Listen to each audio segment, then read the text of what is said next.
Thank you, everyone. Thanks for having me. My wife and I have been married for 256 days. Not that I'm counting. Wow.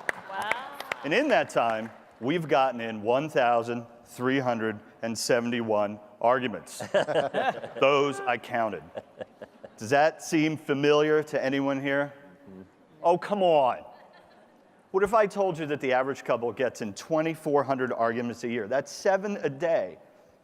Now, most of these are pretty small. They sound something like this. Why don't you just follow the GPS? Or, do you want to clean the refrigerator? Which I've learned is not a question. And the classic, I didn't say I was mad, I said I was upset. But some of these arguments we get in are big because major decisions are at stake. My wife and I both have strong opinions, so we've learned how to argue, to fight for our ideas, to respect each other, and to get our points across. It's made our relationship better, and I think it can make our workplaces better too. Because here's what happens. Every time that I do a speaker training or a team facilitation workshop, people come in and they want to know how to say the right thing professionally. And then halfway through, they discover that they want to express themselves better personally. And I believe we all play the role of spokesperson every day. We all want to believe that we can speak up and speak out for something we care about, that we can offer our passion, and without having fear of having to apologize, and in hope that we have influence, even when we don't have authority. But oftentimes we don't do this. We're afraid to. And I think this is one of the reasons. We're more connected to our phones than ever before. Some of you are on your phones right now. I can see you. You're in the front row. We're more connected, yay, but we're also less conversant. When we do listen, we listen for validation, not for insight. This has to change. So what I'm going to do is walk through 4 tips that I think can make us better, persuasive spokespeople for ourselves, for our ideas, and for our organizations. And I've littered this section with one example in each, one from each of the last 4 decades to try to appeal to all of the age ranges. So here we go. Number 1, start with empathy. The way we understand the spokesperson role is that they memorize talking points. But a persuasive spokesperson starts inside the mind of the audience. There's a beautiful example of this in the movie Ghostbusters from the 80s.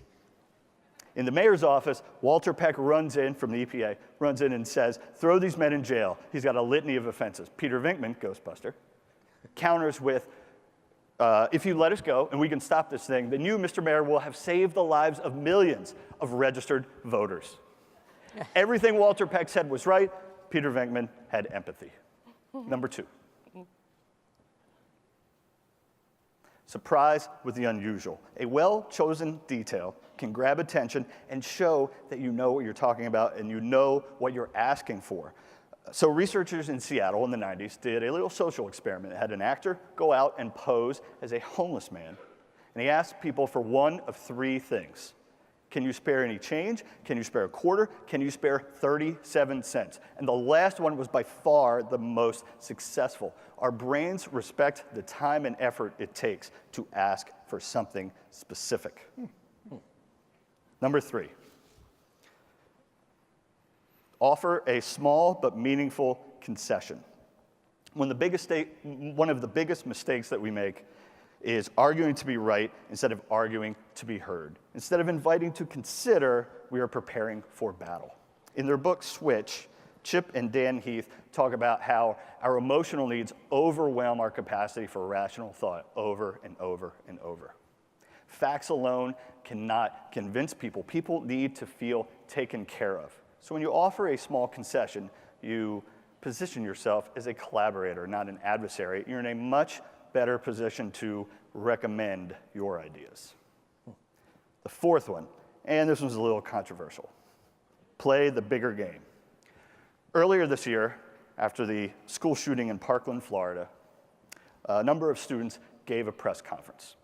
A conservative talk show host singled out one of the leaders of that group and called him a whiner. Ooh. He responded by saying, I'm not going to stoop to her level. I won't get personal. But I will invite her advertisers to reconsider their relationship to the show. And many of them did. This is an ugly example of a very attractive lesson, is that we all have power. We can all change the conversation when we understand what the bigger game is to play. That leads me to my bonus tip. Folks, we have to talk about this. This is a problem. We have too much of it. It invades everything. Emails, meetings, conference calls, statements, policy manuals. Do you want me to come into your living room and beg you to stop with this? I will do it. I'm coming down to beg you to stop with the BS. Listen, we can't keep talking like this. We can't keep using these worn-out phrases. This is lazy language. When we have lazy language, we have lazy ideas. And when we have lazy ideas, we have lazy leadership, and no one's listening. Here's what I do. Every single day, I write down 2 things. One thing that I love, that I agree with, that captures my attention, I wish I had thought to say it. And one thing that is 100% grade A BS. That's it. 2 things. You get to decide which is which. Every single day. Our language, we have to take our language more seriously. Our brain has incredible capacity for thought and reason and expression. There's a science and there's an art. We need both. Yes, it's nice for us to know what the right thing to say is in a situation, but it's much more important for us to be able to speak up, especially when it challenges the status quo. This is the truest slide I have, folks. Disagreements are not going anywhere, nor should they. I'm encouraging you right now to remember that you can all speak up for yourselves. Fight for your ideas. Don't be afraid of a good argument. Thank you for having me. Good luck at the conference.